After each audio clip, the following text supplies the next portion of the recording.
আর বলিস না, ট্রেনটা মাত্র মিস করে ফেলছি আমি। এখন আবার 4 ঘন্টা বসে থাকা লাগবে। বসে বসে ঘোড়ার ঘাস কাটবো এখন আমি। আচ্ছা রাখ তো, এমনিতেই কোনো স্টোরি পাচ্ছি না, মাথা গরম আছে। গল্প খুঁজছেন? গল্প না খুঁজে গল্প দেখেন, আর গল্প না লিখে গল্প শোনেন। দেখা আর লেখার মাঝখানে কখন নিজের মাস্টারপিস পেয়ে যাবেন নিজেও বুঝবেন না। আপনার কথাগুলা ইন্টারেস্টিং। কে আপনি? আমি কি আপনার নামটা জানতে পারি? নির্জন নাওয়েল। আপনার জন্য আমার কাছে একটা স্টোরি আছে, শুরু করি? হ্যাঁ হ্যাঁ, শিওর শিওর। বেশ কয়েক বছর আগের কথা। একটা ছেলে আর একটা মেয়ে, ওরা ছিল বেস্ট ফ্রেন্ডস। কিন্তু বেস্ট ফ্রেন্ডস হলেও ওদের মধ্যে ঝগড়া অলওয়েজ লেগেই থাকতো। এই তুই মালিকান, তোরে মারবো না তো কি করবো? কেন আমি কি করছি? মার খাবি কিন্তু। খুদাই চিল্লাইতেছে সকাল সকাল।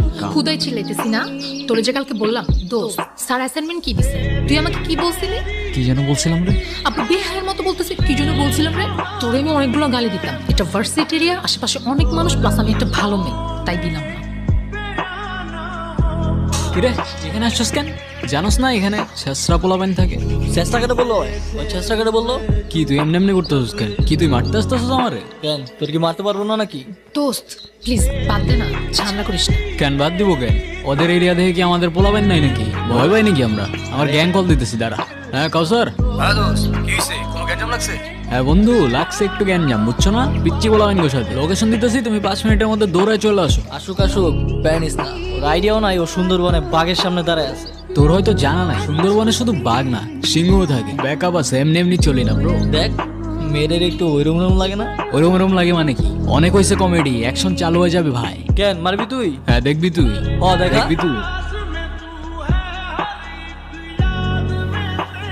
খুব লাগছে না? আচ্ছা শোন না, আমার না একটা জিনিস ভালো লাগছে। এই যে ওরা আমাকে নিয়ে বাজে কথা বললো, আর তুই। এই চুপ থাক, ডিমের বাচ্চা ডিম। তোর জন্য আমার মায়ের খাওয়া লাগছে।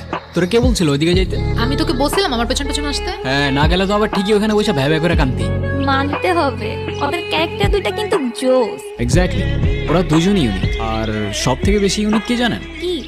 ওদের বন্ডিংটা। এই আমি একটু রাখতেছি, তোমার পরে কল দিতেছি। মাকে কমপ্লেন করছিস? বুদ্ধু নাকি? এত বড় হয়ে এসব সিলি বিষয়ে মাকে কমপ্লেন করছিস? তো তোমার কি? নেকা আমার তুমি তুমি করে বলছে, দেখো। তো কি বলবো, আপনি? গাধা নাকি? আমি তোকে কি বলে বলছি? তোর ন্যাকামি শেষ হলে চল এবার তোর বন্ধু বান্ধব বানানোর ব্যবস্থা। কিরে ভাই, তুই আমাদের এনে এমনি বসায় রাখছিস কেন? তোরা রিলেশনশিপে গেছিস কেন? আমরা আবার কিসের রিলেশনশিপে? মিমা আমার বেস্ট ফ্রেন্ড রে ভাই। আর তুই ওরে দেখ, ওরে দেখলে কোনো দিক থেকে মনে হয় যে ওর রিলেশনশিপ হইতে পারে। আর তাও যদি ওর কোনো বয়ফ্রেন্ড হয়েও যায়, তোর খারাপ লাগবে না তো? কি রে বল। না, আমার খারাপ লাগবে কেন? আর উল্টা এমন যদি কিছু হয় না, আমি তারাই থেকে ওর বিয়ে দিয়ে দিব না। যা। তাইলে ঠিক আছে। আমার ফ্রেন্ড নাফিস তোকে অনেক পছন্দ করে, কাল দেখা করতে চাই।